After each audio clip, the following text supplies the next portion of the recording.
My next guest is no stranger to the Roundtable, so I'm not even going to go into his credits because they go on and on and on. I'd much rather just talk to the man himself. So we always have fun when he's on the show, and I'd like for you to join me in welcoming Ted Lange. Teddy?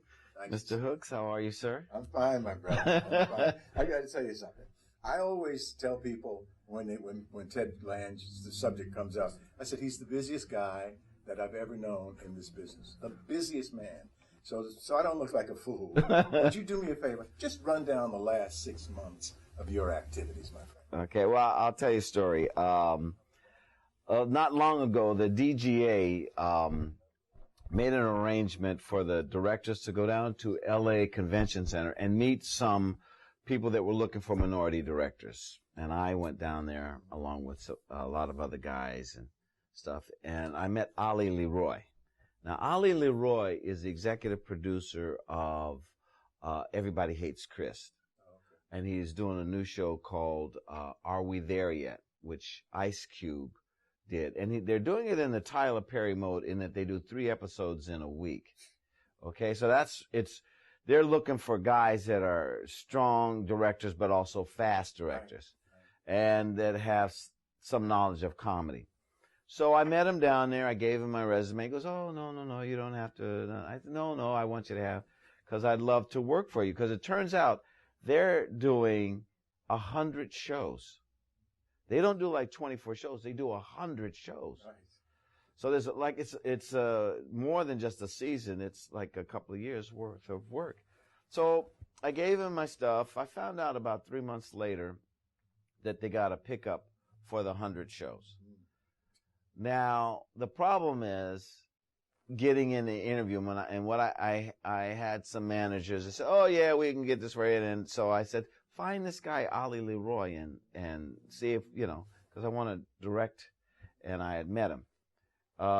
These guys couldn't find him, or they told me they couldn't find him. So then I did it myself. I started going online, and I tracked down that they were in Connecticut. They were shooting a show in Connecticut, so I sent a letter to Connecticut. Then I found out his agent was William Morris, and I sent a letter to William Morris, and never heard anything back. So then I said, I know if I could just meet this guy again, that I could sell myself as a director to him. So the agent thing wasn't working. I didn't have a directing agent at the time, and there was no way to do this. I said, what other options do I have? So I went on Facebook, and I friended him on Facebook. And he friended me back. Okay? So then I sent him a little note. I said, listen, I want to be considered as one of your directors. He gives me a phone number, and I call the phone number. Okay, well, now he's a writer, executive producer, so the guy is very busy. I called him every day for a week, same time, 11 o'clock, their time. Called him. They kept saying, well, yes, he knows he's going to, then he'll get back to you. And I couldn't. So now I'm saying, if I could just meet this guy, I could prove to him that I'm really a good director. So what happened was I sent him a basket of cookies and cupcakes, Mrs. Beasley's, saying, hey, look, I just want to talk. Right. Here's my phone number. I'd like to be one of your directors. Call me the next day.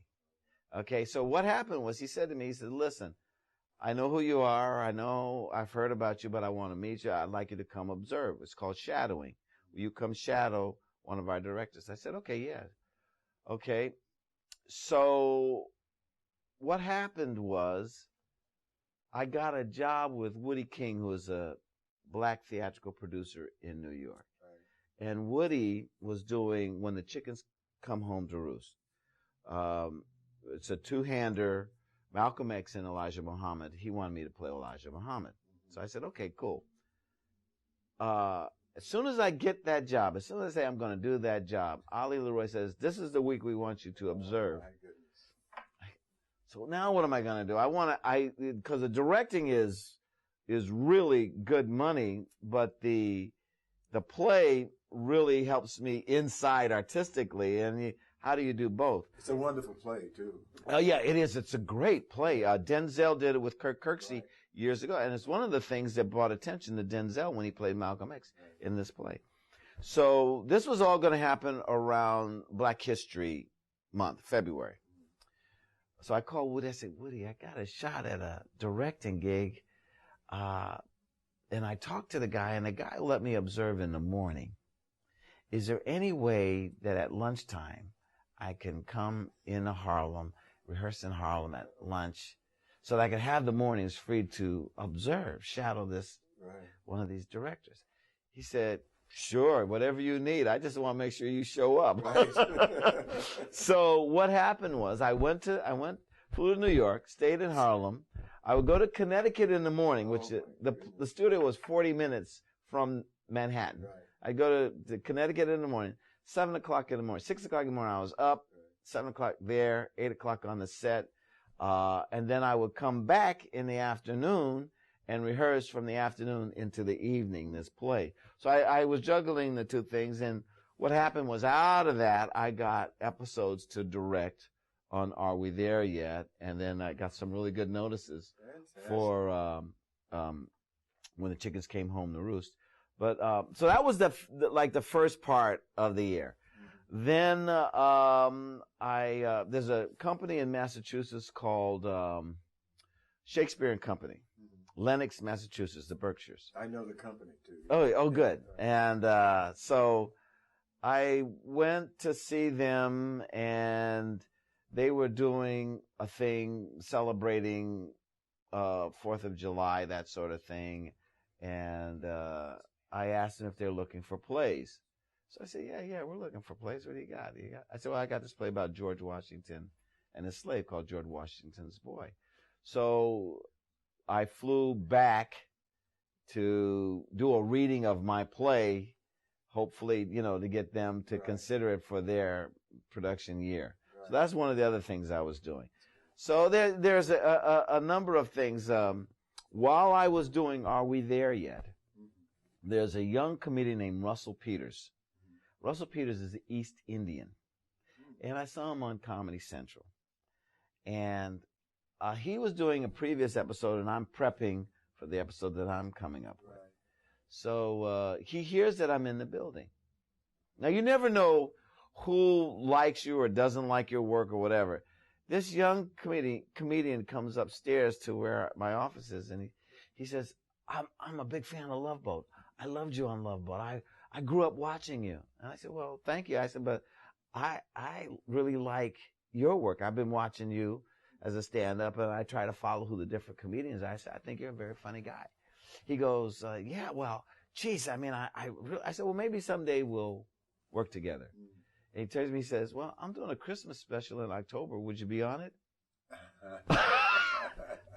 That came out of nowhere. Right. So I said, yeah, absolutely. So I ended up doing Christmas special for Russell Peters. And he's on YouTube. If you don't know who he is, go on YouTube. This kid broke on YouTube. And I found this out later, he's the #1 comedian in the world. Russell Peters.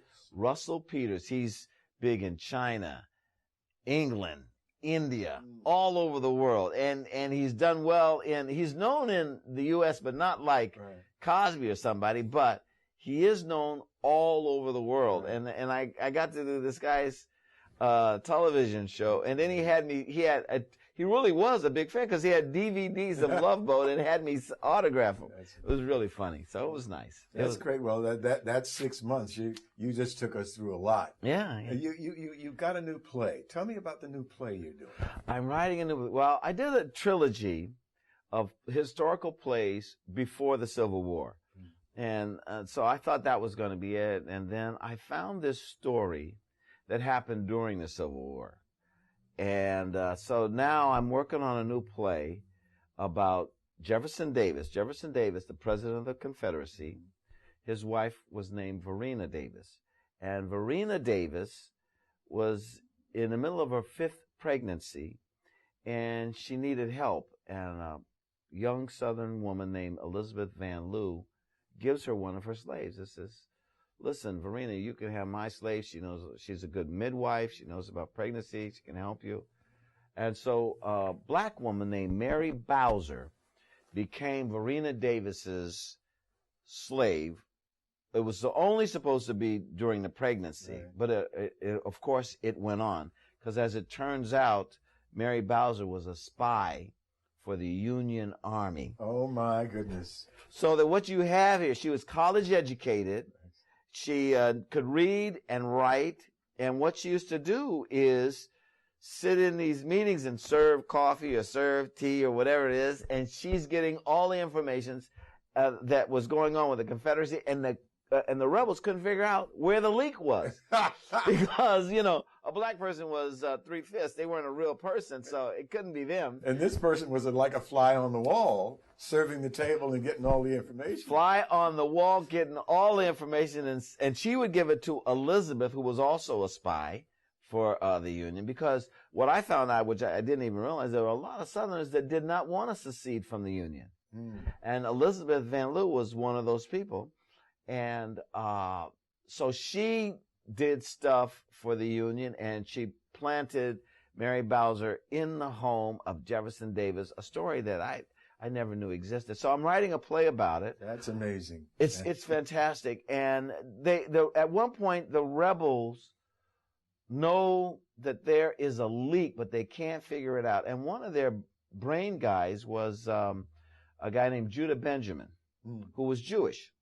So what I'm doing is I'm pointing the finger at Judah because, again, even though it's the South and all of that, there are still prejudices going on, not only against blacks, but also against some Jews, Right. So the finger looks like, hey, can we trust this Jewish guy? And it's not, and he's 100% loyal. Right. He's doing everything he can to win this war. And it's really the black woman that's in the house. Now, this play, you just started this play. Yeah. And this has nothing to do, the trilogy is done. The trilogy is done. And you're now on this new play. Yeah.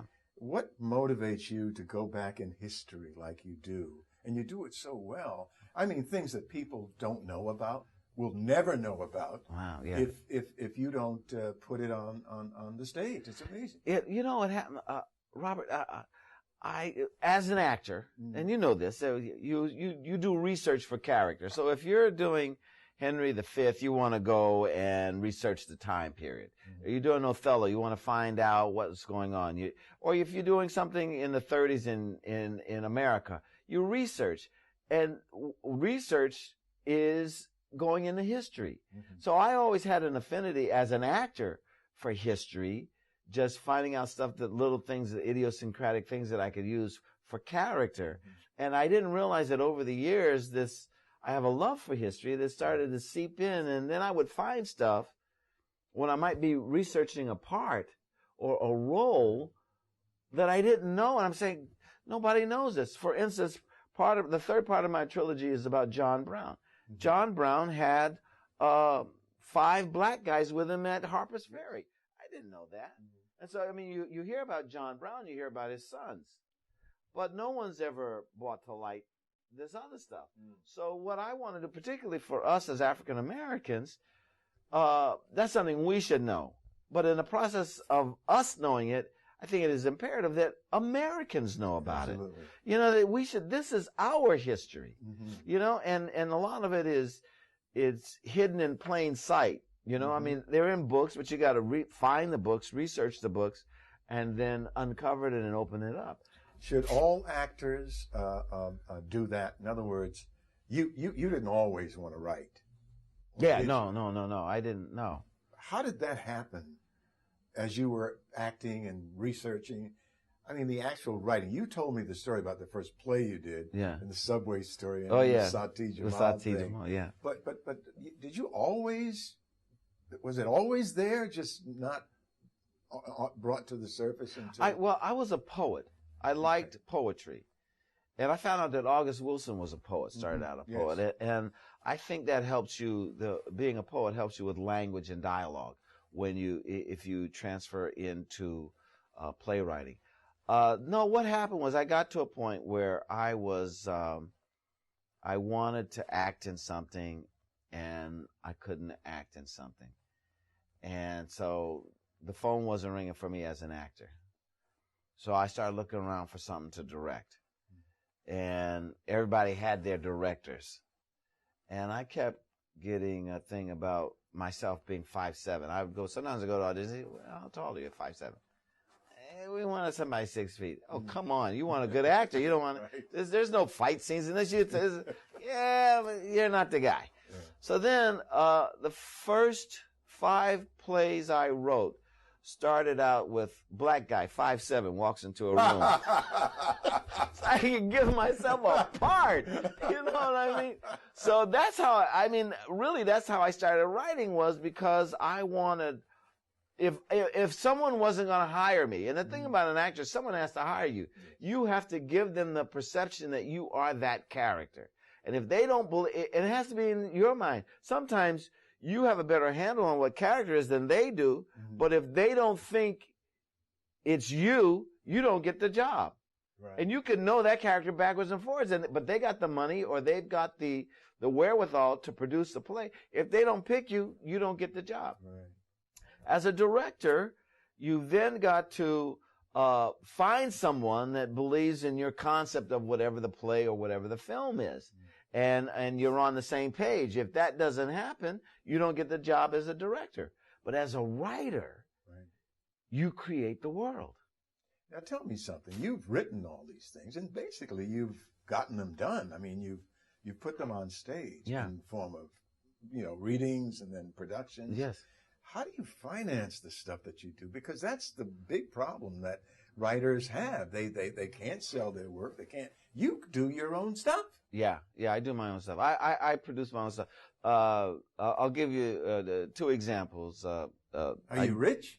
No, I'm not rich. I'll tell you the first one. Here's the easiest one. What you do is, when you write a play, you find some actors that you like. You find some actors that you want to work with. You find some actors that fit the part. And I always have a reading at my house. I start every play out with a reading at my house, and I feed the actors.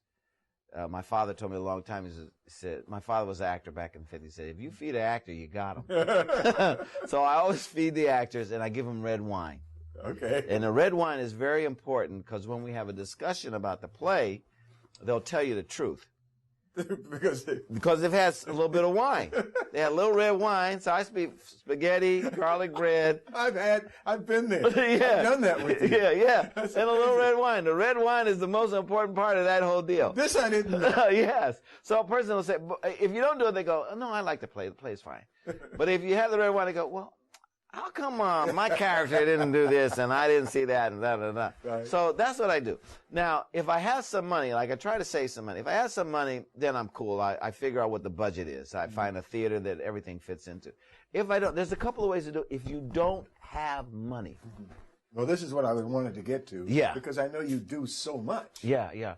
What happens is, you say to the actor, you like that part? I said, this is a great part for me. I want to do this part.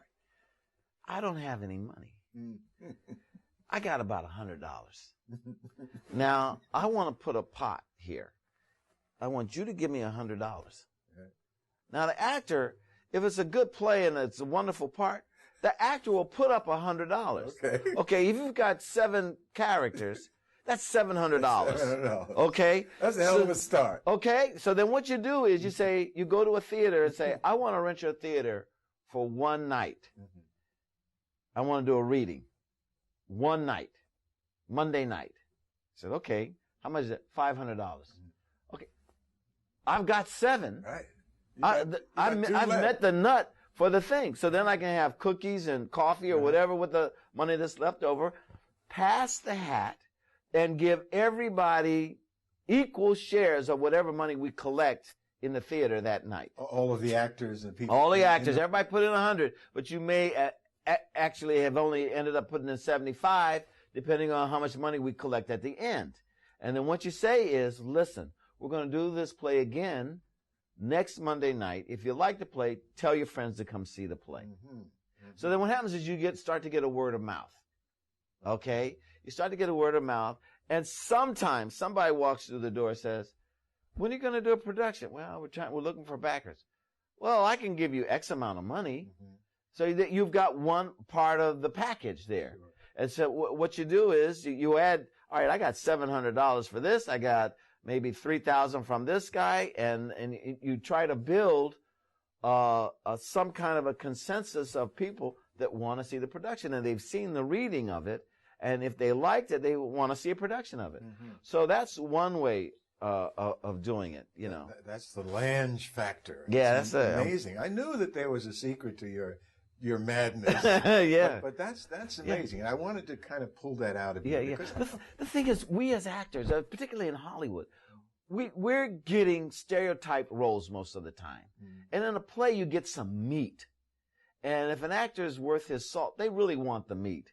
You know, and let's say they can't give 100, then everybody gives 50, whatever it is. Or you say, look, I've got a theater. I can do a theater once a week. This is how much it is. Mm-hmm. And then how can we get this money? Maybe your aunt will give you $50 and you got $50. You know what I'm saying? But that actor gets a chance to do a part that he wouldn't normally do. Right. You know, and that's the selling point. For me, for most actors, is that you write a good part. And what I even try to do is I try to write the little parts, even the parts that are not the main lead. I give everybody a moment, you know. And like this new play I wrote, I'm writing on Mary Bowser. At the end of the play, I have a journalist who comes in and interviews Verena Davis. And as a journalist, I gave him a moment. Right. So he's just not asking questions. I could have very easily just had him ask questions. Well, what about this? What about that? Da, da, da, da, da, da, da. But no, you give that character, even though he's in one scene at the end of the play, you give him a moment. And I gave him this wonderful, wonderful speech. Mm-hmm. Okay, so that now, here's the other thing I noticed about theater, particularly in Los Angeles. You've got to be able to have actors show up for performance. Right. You know, you're not equity waiver. You're not paying them. You're paying them very little, if any, money. Mm-hmm. So someone that's got a bit part that has really very little to do, they could call in sick, or they can get another job, or they could be late. You know. Yeah. No, you got to give them a reason to show. It's a psych. You know, you got to psych the actor. Say, look, you are a part of this. There are not 6 parts, there are 7 parts. And your part is intricate to the production.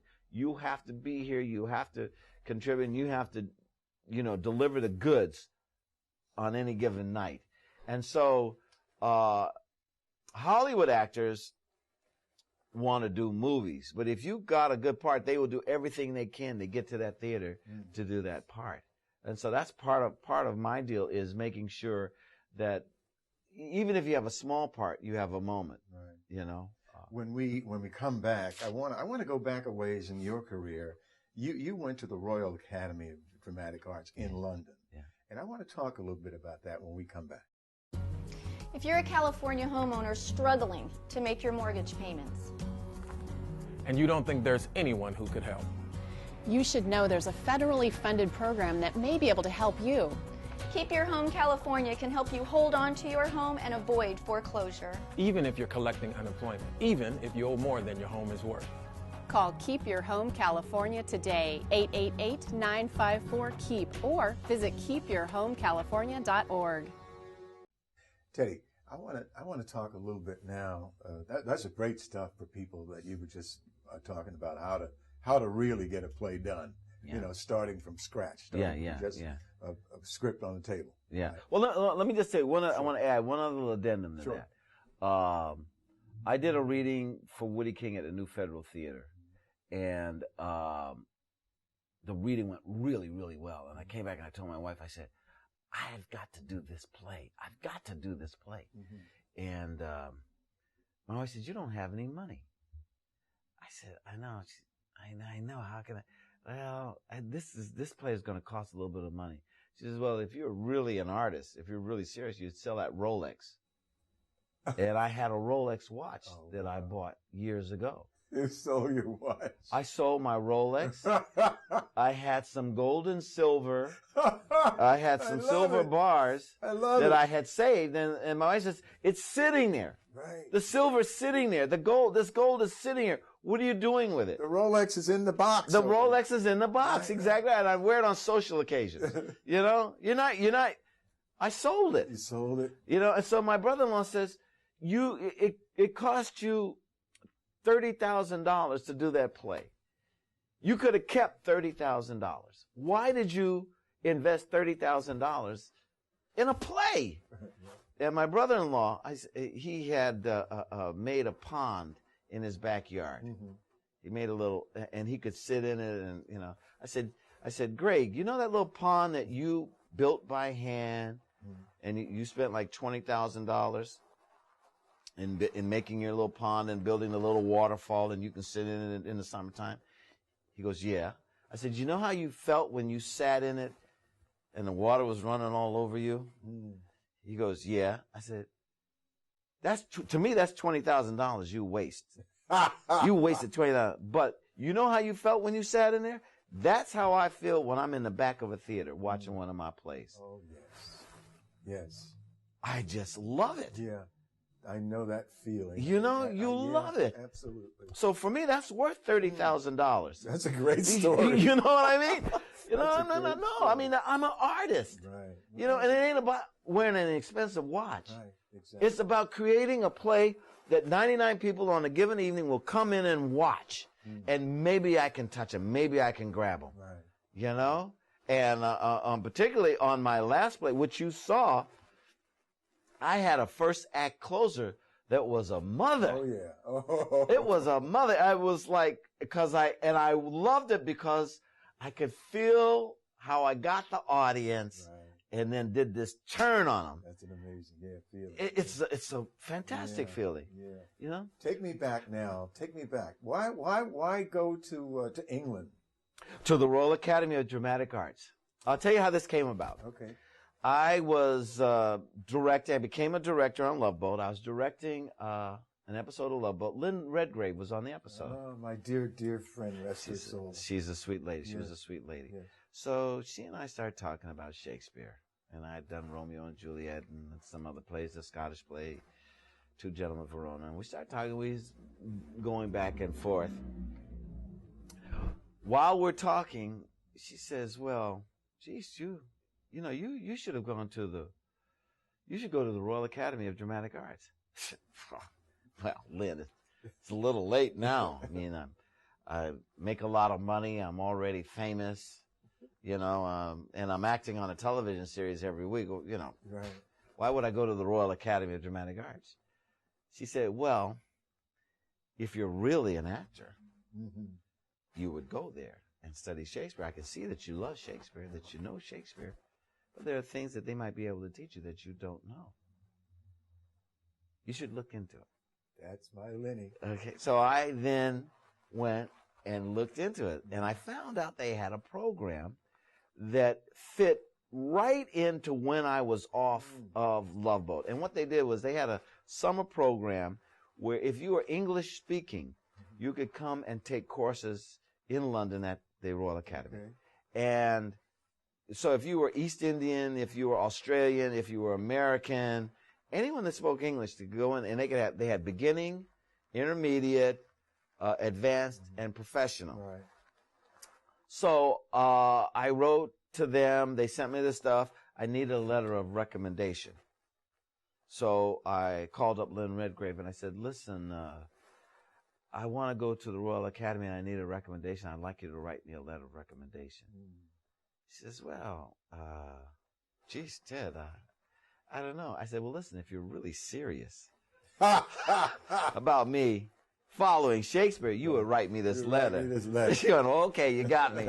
So she wrote me a letter. And I went there, and I did. I learned some stuff, actually, about acting in Shakespeare that I didn't know, because the English have a totally different approach. We, as you know, Stanislavski is one of our main guys that we follow, which is working from the inside out.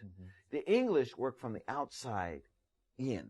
So if you walk into the room as an actor, they look at you and they say, well, you're a Puck. You can do Puck, no problem.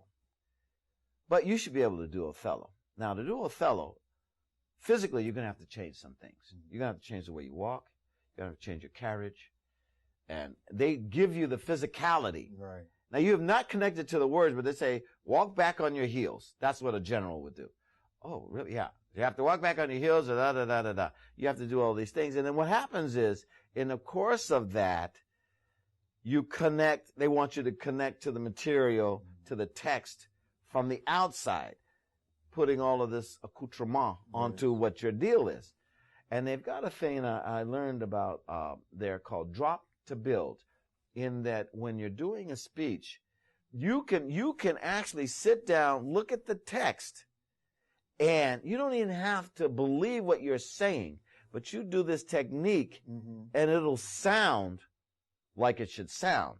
And you can pick your speech, where you rise to what point in the speech. You're doing it mathematically. Right. Say, when I get to this word, I want to be up here, and then I'm going to drop, and I'm going to start down here again, and da-da-da-da-da-da, and you drop to build, drop to build. But it's not anything to do with connection. Right. But you can, and that's why sometimes you see English actors, you go, well, I didn't believe the guy, but he looked good and he sounded all right, but I didn't believe the guy for a minute, because they don't learn that. Right. So what I did was I learned this. But I had the added advantage of Stanislavski, and that we emotionally, and particularly black actors, emotion. I mean, that's what we cling to, our emotion. We know how to use that.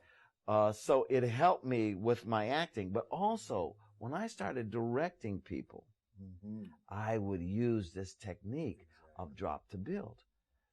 And it's amazing that what you do is, because sometimes what people do is they hit a speech and it all sounds the same. Right. You know, because they'll hit a level. It doesn't matter. They can stay down in the basement or they can go up to the attic, wherever they are.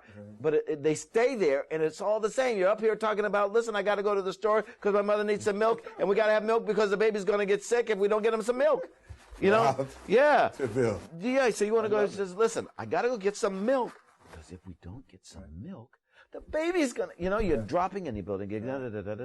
So I use that, in particular when I'm directing plays, I'll find what I call the apex of the scene, and I'll find the apex of the speech for an actor, and I'll bring him along and try and get him there using some of the technique that I learned from the Royal Academy. But I don't tell him it's Shakespeare. Of course not. No. It's got to be, well, first of all, it's your secret, but it's got to be fun to be able to recall, those wonderful times that you spent over there, the things that you learned, that you now bring back. Yeah. Don't tell them. Yeah. Bring it back. Yeah. And it's got to be fun. It really is. It really is. So directing for you can be a lot of fun. Acting for you can be...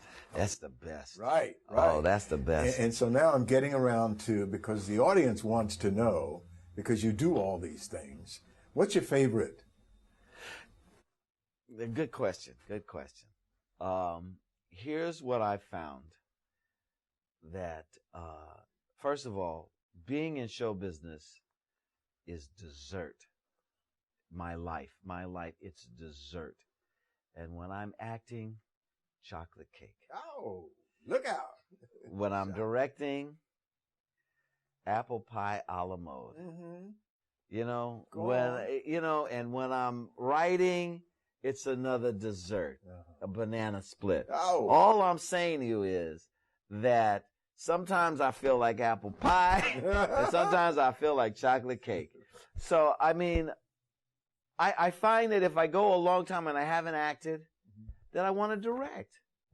And I find sometimes if I direct a lot more than I've acted, I want to go back to acting. And then sometimes I'll hit upon a story or an idea that I feel very passionate about, and I'll try to figure out a way, how can I present this story in a stage play? A friend of mine wanted me to write a movie about Mary Bowser, this slave I was telling you about. I have to write the play first, because for me, that's my home. That's how I come out of the theater. The theater saved my life. When Love Boat ended and I was looking for TV gigs, it got kind of tough in there. But I could always go to the theater. And the theater kept me from going crazy, because I would walk in on an audition and I know I was right for a part.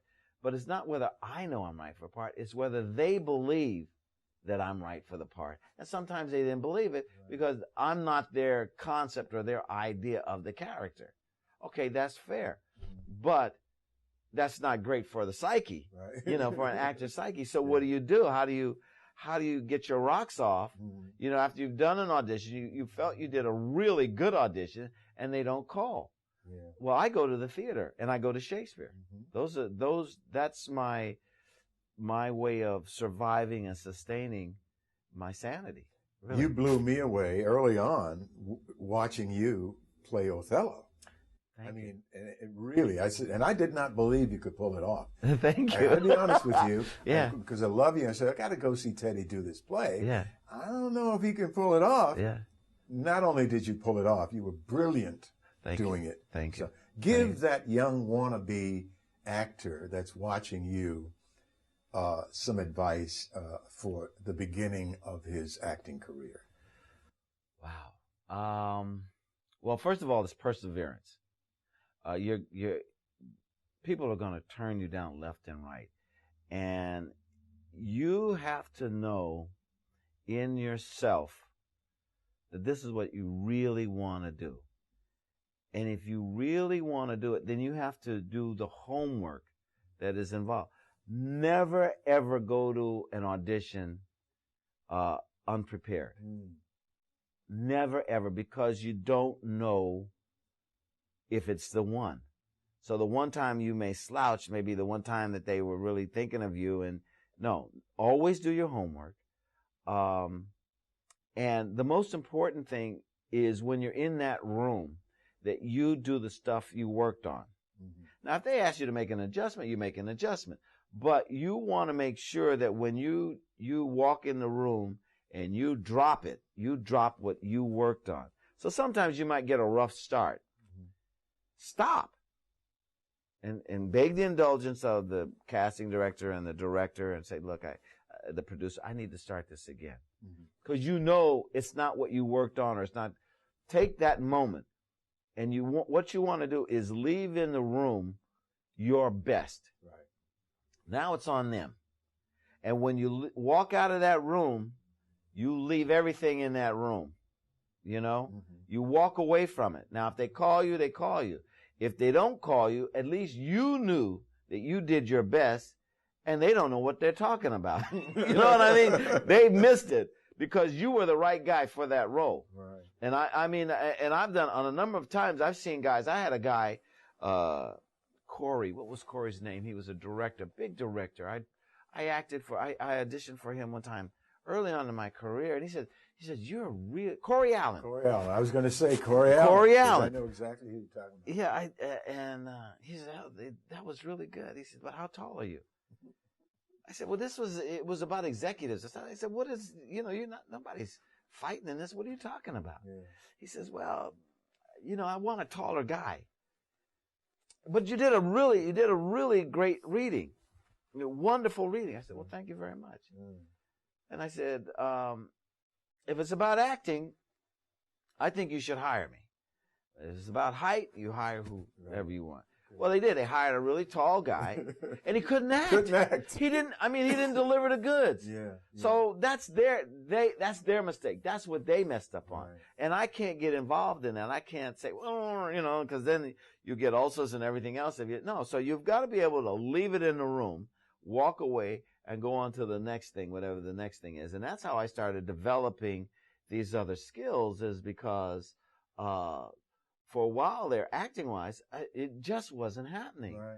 And I had to go into directing. I had to focus now that I could see things, because I am an actor, that were beneficial to an actor on stage or to an actor in front of a camera. I mean, I know how to work a camera. I mean, I did 10 years on Love Boat. I know how to work a camera. Yes. You know what I mean? So I can give that to an actor. You directed a lot of those, didn't you? Yeah, I directed a lot. Yeah. Yeah. And by the way, I want you to know I did 12 episodes of Are We There Yet? You already did 12 episodes? I did 12 episodes. You do 3 at once. Oh, right, they do. You do 3 at The once. schedule is Yeah, unbelievable. yeah. And I I'm- just came back from Atlanta doing the Read Between the Lines, where I play Malcolm Jamal Warner's father. Perfect along with- casting. along with Perfect. Hattie Winston playing the mother. Hattie! Yes, yes. We love and Hattie. the schedule was unbelievable. Yeah. Oh, yeah. Unbelievable. They shoot that show in 3 days. Yeah. The first day you do your reading, and then they go back and they rewrite the script. It's a whole new script. Yeah. The next day, well, at 3:45 in the morning, a.m. of the second day, there's a knock on my hotel door with the new script. 3:45, because they got 2 days to shoot. 1 day to kind of do the blocking, whatever. 2 days to shoot it.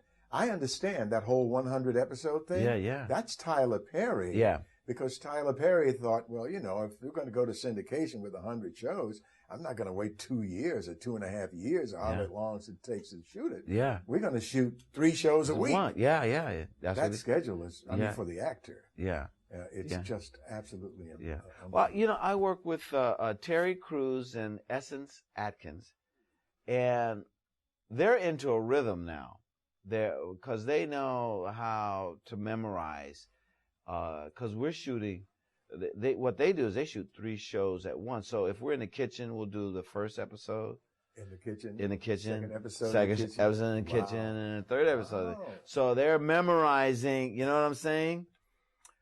And this is the beauty of an actor. Yes. It has to be done. So Terry and Essence, and first of all, they have a great chemistry. Mm-hmm. Very smart intelligent actors. He surprised me.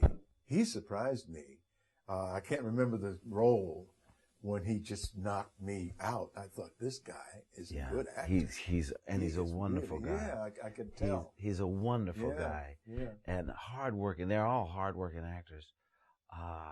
But You did 10 episodes already. 12 episodes, and I have another set to do. Oh my! Yeah, I have another set to do, but it's fun because I love the crew, and some directors have problems. Sometimes you walk in on a set. I had a friend that walked in on a set.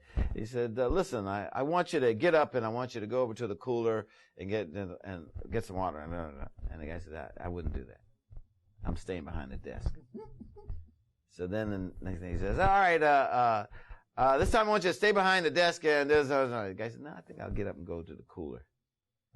Now, what my friend didn't realize is he was dictating to the actor. Right. And what I do, like when I come in, like with Essence, I said, we're doing a scene. I said, she had a laundry bag of clothes, a basket of clothes. I said, most directors say, put the laundry on the chair. And then what I'm going to do, so the actor takes it, puts it on the chair, blah, blah, blah. Need it on the chair for the shot, blah, blah, blah. So I said to Essence, she said, where do you want the laundry, Essence? Where do you want the laundry basket? I said, where would your character put it? She went like this. What? Right. I said, where would your character put it? She says, well, I think I'd put it on the chair. I said, that's perfect. Right. I move the cameras for the character. Sure. Some directors, what they do is they move the character for the cameras. And then it's false. Yeah. The moves will be false. And you can tell. You really can tell. The experience I've had with directors that want to come in and really, and I can't, I watch a young director, who deals with his actors just like you do. His name is Kevin Hooks, who's like directing like crazy. Yeah. And they love working with him because of what you just said. Yeah. What do you feel like doing there? What would your character do? Would he stand up at the thing or would he sit down at the thing? Right. Well, I feel that he would do fine. Because we haven't set the cameras yet. Sure. We can put the cameras anywhere. All right, I need to do this and reveal that and da-da-da-da-da-da. Kevin knows this. Yes. So he gets, because Kevin was an actor, though. Yes, exactly. Kevin was an actor. So I think that is an added plus for myself as a director, obviously Kevin as a director, that we understand the process that an actor has to go through in order to achieve the emotional height of something. I was talking, we were doing the thing with the DP, and the DP said, we should, I wanted to do some long shots before we went in on close-ups. Mm-hmm.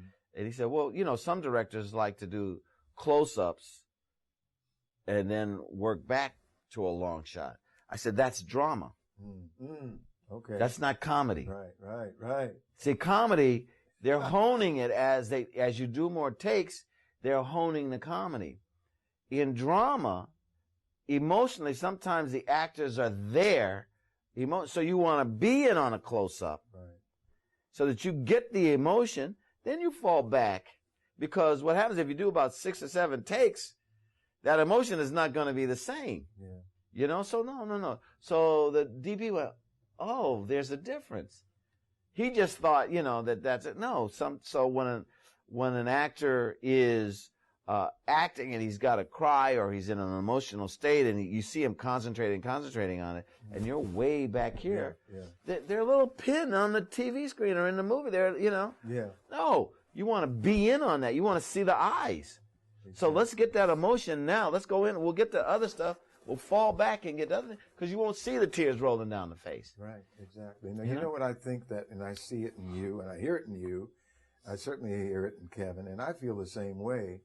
You have to respect the actor, and that's a lot of things. That's a lot of times the director comes in with his or her schedule, and all of a sudden the actor's there, but they use the actor. No. You have to respect that actor, just like you said to Essence. Yeah.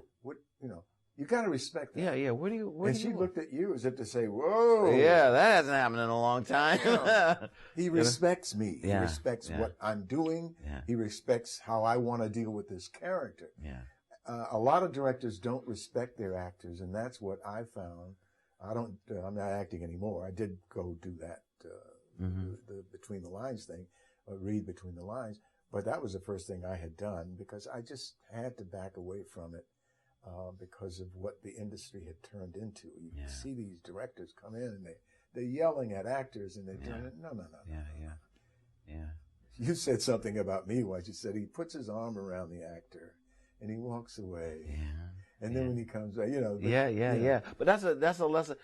I observe, and and you want to take the best from everybody. Right. And I see you do that. I go, I have to use that one. I'm going to be using it because it's wonderful. Yeah. And it creates trust.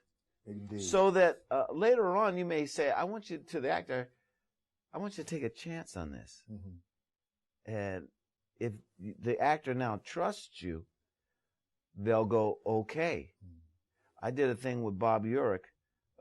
They did a remake of Love Boat some years ago, and I gave Bob Urich, who was an action star. Right. I gave him a comedic bit. He goes, I don't want to do that. I said, okay, fine. And I gave it to one of the young ladies in the show. Right. Did it. It worked. Did another scene. I gave Bob another comedic bit. He goes, I don't know. I don't think so. I said, okay, no problem. Gave it to somebody else. He saw it work twice. Come to a third scene. Right. I said, how about this?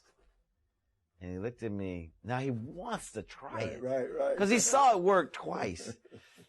And he says, Ted, do you really think that's going to work? Mm-hmm. I said, Bob, if it doesn't work, we won't do it. Right, exactly. Yeah. We won't do it. Yeah.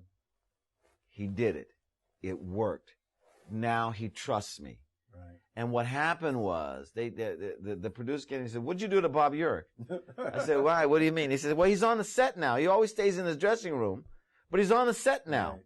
And he's watching scenes. And what happened is Bob would come over and he said, hey, what do you think about this comedically? I said, Bob, good idea. Yeah. Wish I thought of that. Yeah. So I go over and he'd see me give his information to another actor, then he'd see it work. Right, sure. You know what I mean? So what happens now, we're all on the same page. We're trying to make this the best TV show we can make it. Right. You know, everybody's now on the same page. Let's all work together. Yeah. Let's all try to do our best. And I think he gained a lot of respect for you. You brought him out of the dressing room, onto the set. Yeah. And he listened to you. Yeah, and he also started thinking comedically. Mm-hmm. You know, because he has his own sense of humor. What you were trying to get him to do. Well, I was trying to get him to do in the very beginning. Yeah, that's amazing. Yeah, that's yeah, amazing. it's fun. It's fun, and sometimes we make money at it. I love it. I can't begin to tell you how nice it is for you to come to the Urban Roundtable and sit down and tell your stories and share your. Well, you know, I love you, man. I mean, we go back.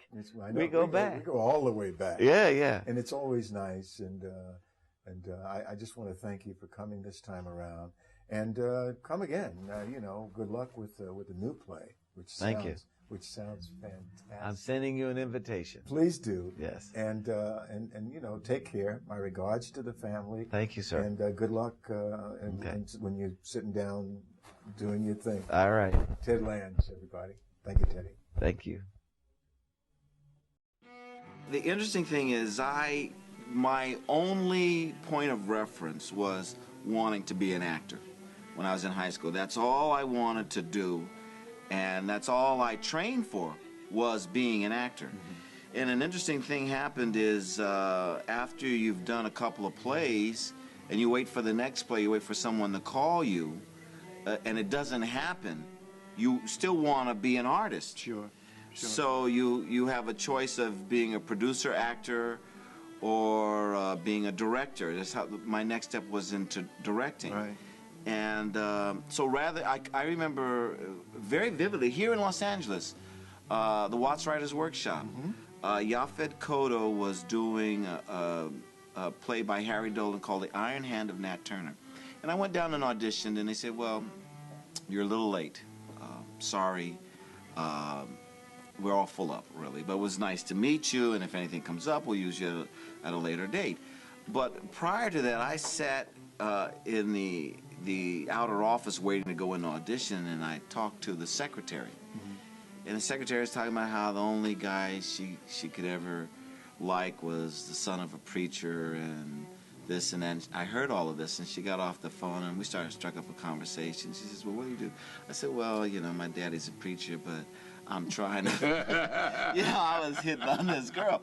Well, what happened was Yaphet Kotto got a gig, dropped out, and this girl suggested me to Harry Dolan. She said, this guy's a director, he's really talented. His father's a preacher. His father's a preacher, and I like him. Well, rather than say, I couldn't be in it, now do you want to direct it or not be involved at all? I'll direct. And I had done a couple of things up in the Bay Area, so I mean, I knew I had skills, I had potential, and just getting chances to exploit it. After that production, and there were a lot of things that went on, there's a lot of politics and artistic things that went on, I started seeing myself not only as an actor, but also as a director. And eventually I got to the point where I was doing a lot of Hollywood auditions, and I would walk in and the guy say, I'm 5'7". The guy said, you know, we want a bigger guy, taller guy, someone who looked like they could handle themselves, and that's not you. You know, and I say, well, you know, I'm from Oakland. You know, right. I survived. I never went to jail. Right. You know what I mean? And I got in and out of fights, and I think I can handle myself. No, you gotta be a little taller. So some of the acting jobs, I found myself drifting into comedy. So when I wanted to do more serious work, I found this obstacle. So I started writing plays about little short guys that could handle themselves. You know what I mean? Just to get something, because I didn't want to be just a comedy actor. I have a one-man show on Paul Laurence Dunbar that I tour with. I was doing a show for a friend, a series of poems, and there was a young black actor that was there, and he had to do The Creation by James Weldon Johnson. And he's a young guy, I'd say 20s, he had never heard anybody do it, so he did it as a speech, not as a sermon. Right. And the piece is a Negro sermon. It's called a Negro sermon. It's done as a preacher does it. Particularly maybe a Southern preacher. And so I went up to the kid after. I said, have you ever heard anyone do this? He said, no. He said, well, you know, some people do it as a sermon. He said, look, I made my choice, brother. That was my choice. My choice. I said, oh, okay. Okay. I said, have you ever done any Dunbar? He says, who's Dunbar? I said, well, Paul Ernst Dunbar went into Paul Ernst Dunbar. And I realized that some of the younger actors coming up, they don't know about Dunbar. They don't know about James Weldon Johnson. So I then started doing some research, and I started putting together some of Dunbar's poetry. And what I did was I went to some of the old-timers, Nick Latour, Sure. Ed Cambridge. Bless his soul. Yeah, bless his soul. I said, Ed, I said, have you done Dunbar? Have you ever done any Dunbar poetry? Dunbar? he went right into it, you know? Yeah. He went right into it. And so what I did was I picked the poems that these guys used to tour with, used to do. Right. Just because, first of all, we should know what those are, because those were popular among the black community. And then I went down and I divided up the first part of his life when he became a published writer, and then the last year of his life. So and the first part is a very light, you know, dialect poems, you know, funny, humorous. Sure, I know them, yes. Yeah, and he's very gregarious at that point. And what I also tried to do was implement what it's like for a performer when you first hit. You know, because when I first hit, you couldn't wipe the smile off my face. You know, I was a very gregarious guy, and you know, and I didn't realize all of the stuff that was around that might have been darker. Because I was successful, so I put that element in, and I assumed that maybe Dunbar went through. Right. Then the last act, the second act, is the darker side, when he wanted to get away from the dialect poem, and he wanted some of his other works to be taken more serious, and they wouldn't. They wouldn't. Absolutely. And it's like me saying, well, you know, I may be 5'7", but I can act tall. Yeah. You know what I mean? No, man, no, you can't. Get out of here. So, but that I understood that emotion of you have a certain persona, but you are also capable of other things that people won't hear. Right. So I put that element into the show, and he has a poem called "A Haunted Oak," which is a devastating poem about lynching and how the soul of the black man haunts the tree. Jeez. It is. Yeah. I mean, and that's a killer. That poem's a killer. What are you going to do with this? I tour. I take it to colleges. You do that now? Yeah, I do that now. So, in other words, What's it called, Teddy? It's called Behind the Mask. Behind the Mask. Behind the Mask, because he wrote a poem called We Wear the Mask. We Wear the Mask, a great poem. Yeah. How many times have we done that? Yeah, that's what I'm saying. But some of these kids don't know that.